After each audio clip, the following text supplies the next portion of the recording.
ખેતીની માર્કેટમાં લઈ જવાની સિસ્ટમ ત્યાં સુધી ખેડૂત ઉપર નહીં આવે. વિશ્વાસ હોય ત્યાં ખેડૂત કોઈ દી ખોટું કરતો નથી. ધરતીપુત્ર છે એ ક્યારેય કોઈની સાથે દગો કરતો નથી. નુકસાન ખમવાની તાકાત એ ખેડૂતો ધરાવે છે.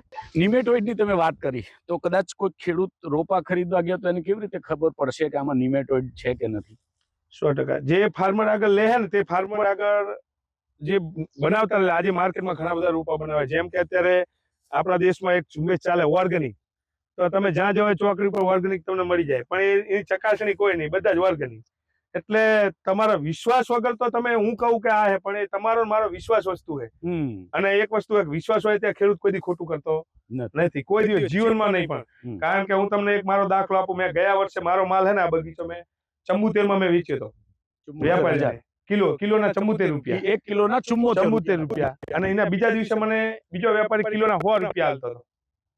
તો પણ આપણે એને આ ડગો ના કરીએ. એને વેપારીએ લીધો, ઓલા આગળથી 100 માં લીધો બીજા દિવસે. બરાબર. તો એ વેપારીએ ફાયદો લીધો, બાકી આપણે 25 રૂપિયા ફાયદો નથી. એટલે ખેડૂત ક્યારે કોઈ આ દગો કરતો નહીં. ચોક્કસથી ધરતીપુત્ર છે એ ક્યારેય કોઈની સાથે દગો કરતો નથી. નુકસાન ખમવાની તાકાત એ ખેડૂતો ધરાવે છે. અને એના કારણે જ ખેડૂતો આજે ઉજળા છે ને ઉજળી ખેતી કરતા થયા છે.